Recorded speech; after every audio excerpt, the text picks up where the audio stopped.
Hello everyone, welcome back to our YouTube channel. आज की video में हम डिस्कस करने वाले हैं टेंस, क्योंकि टेंस इंग्लिश सीखने के लिए एक बहुत ही इम्पोर्टेंट कॉन्सेप्ट है।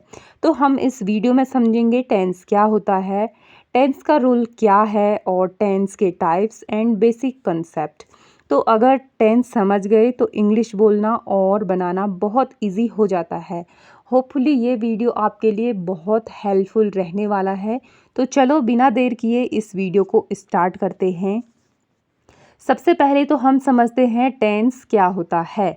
तो टेंस जहाँ पे बोला जाता है तो आप सिंपल सा टेंस का मीनिंग समझो, टाइम। टेंस यानी कि टाइम। हिंदी में टेंस को बोला जाता है काल। काल का अर्थ होता है समय। तो कोई भी काम जब होता है तो हम उसको 3 प्रकार से बता सकते हैं। पहला, या तो हम बता सकते हैं कि काम प्रेजेंट में चल रहा है या डेली चलता है, या फिर हम सेकेंड टाइप से बता सकते हैं कि काम जो है वो हो चुका है कंप्लीट। और थर्ड, या तो हम बता सकते हैं कि फ्यूचर में वो काम होगा।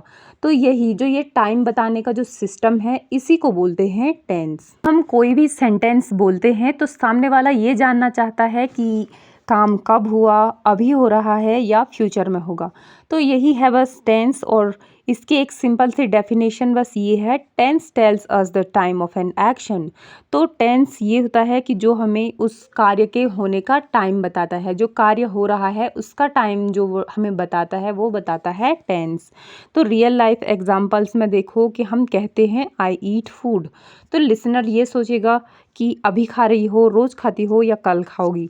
अब देखो डिफरेंस, अगर हम टेंस को यूज़ करते हैं बोलते हैं आई ईट फूड, इसमें देखो मैंने हैबिट बताई। सेकंड मैंने बोला आई एम ईटिंग फूड, इसमें मैं बता रही हूँ कि मैं प्रेजेंट में अभी खा रही हूँ, चल रहा है ये अभी कार्य। थर्ड टाइप से मैं बोलूँगी आई एट फूड, तो इसमें मैं बता रही हूँ कि मैंने खा लिया है। जैसे नेक्स्ट हम बोलेंगे आई विल ईट फूड, तो इसमें मैं बता रही हूँ कि मैं फ्यूचर में खाऊंगी। तो देखो सेम सेंटेंस है, सेम वर्ड्स है, सिर्फ टेंस चेंज है और मीनिंग पूरा चेंज। तो यही पावर है टेंस की, जैसे ही रूल हम चेंज करेंगे पूरे सेंटेंस का मीनिंग चेंज हो जाएगा। टेंस का क्या रोल होता है इंग्लिश लैंग्वेज में? तो टेंस मीनिंग क्लियर करता है, बिना टेंस के सेंटेंस अधूरा होता है, और टेंस कन्फ्यूज़न हटा देता है, टाइम क्लियर बताता है। टेंस इंग्लिश का एक बैकबोन है, ग्रामर की बिल्डिंग टेंस पर खड़ी होती है, इसलिए बोलते हैं if your tense is right your English is 70% correct. अब हम टेंस के टाइप्स देखते हैं। हम इसमें सिंपल सा बेसिक सा इसके टाइप समझेंगे। तो इंग्लिश में टेंस 3 मेन टाइप्स के होते हैं। फर्स्ट होता है प्रेजेंट टेंस, सेकंड होता है पास्ट टेंस, थर्ड होता है फ्यूचर टेंस। प्रेजेंट टेंस यानी कि जो वर्तमान में चल रहा है और जो इन स्थिति को बता रहा है इसी को बोला जाता है प्रेजेंट टेंस। पास्ट टेंस यानी कि जो बीत चुका है, जो कार्य हो चुके हैं, जो बीत चुका है उसी को बोला जाता है पास्ट टेंस। और फ्यूचर टेंस का मतलब होता है भविष्यकाल, ठीक है। भविष्य यानी कि आने वाले समय में जो चीज़ें होंगी उनको बताएंगे फ्यूचर टेंस। तो प्रेजेंट टेंस का एक सिंपल सा एग्जाम्पल देखो, जैसे मैं बोलती हूँ आई स्टडी, तो इसमें मैं प्रेजेंट में बता रही हूँ ये एक हैबिट है और ये डेली चल रही है, ठीक है। तो इसमें मैंने हैबिट बताई जो प्रेजेंट में हमेशा से चलती है, तो इसलिए ये प्रेजेंट टेंस में आ जाएगा। पास्ट टेंस, जैसे मैंने आई स्टडी बोला फर्स्ट में, प्रेजेंट टेंस में आई स्टडी मैं पढ़ती हूँ, ये काम डेली चल रहा था यहाँ पे। अब मैं इसको पास्ट टेंस में बोलूँगी तो मैं बोलूँगी आई स्टडीड, कि मैंने पढ़ा, ठीक है। तो ये काम अब हो चुका है। और थर्ड टाइप हमारा आता है फ्यूचर टेंस। तो फ्यूचर टेंस में उसी चीज़ को हम बताएंगे कि मैं फ्यूचर में करूँगी, आई विल स्टडी, इसमें मैं बता रही हूँ कि मैं फ्यूचर में पढ़ूँगी। तो इन 3 टाइप्स के हमने एक एक सिंपल से एग्जाम्पल्स देखे। अब यहाँ तक अगर आपको समझ में आ गया होगा तो आगे भी आप इजीली समझ जाओगे। अब पहला टाइप हमारा होता है present tense, second past, third future. अब इन सभी के भी 4 बेसिक टाइप्स होते हैं। हम इनमें जो है सेंटेंस को 4 प्रकार से बोल सकते हैं।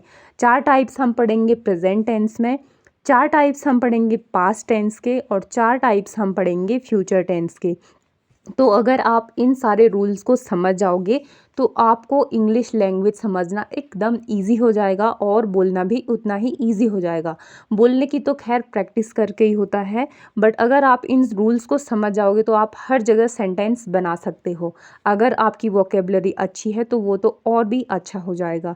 लेकिन मेन ये है कि आपको ग्रामर के रूल्स समझ में आने चाहिए। अभी सिर्फ इतना समझो, डिटेल में हम नेक्स्ट वीडियोस में इनको एक एक करके डिस्कस करेंगे और उनमें जो सारे रूल्स हैं उनको समझेंगे, तब हमको ये और अच्छे से समझ में आएगा। और एक इम्पॉर्टेंट बात ये है कि बहुत सारे लोग होते हैं जो ग्रामर को रटने लग जाते हैं कि वर्ब की ये फॉर्म प्लस ये, तो ऐसे करके आपको कभी भी इंग्लिश ग्रामर में टेंस नहीं आ पाएगी। रूल्स को याद करने के बजाय हमें क्या करना चाहिए, हमें कंसेप्ट समझना ज़रूरी है। और अगर हम कंसेप्ट समझ जाएंगे तो हमें रूल्स तो खुद ही आ जाएंगे। हर जगह हम स्ट्रक्चर समझ जाएंगे कि कौन सा सेंटेंस कैसे आएगा, कौन सा रूल कहाँ पे लगेगा, तो ऑटोमेटिकली जो है हमें ये ईजी लगने लगेंगी। नेक्स्ट वीडियो में हम प्रेजेंट टेंस क्या है ये समझेंगे और उसके जो टाइप्स हैं उनके बेसिक रूल समझेंगे। तो मिलते हैं नेक्स्ट वीडियो में।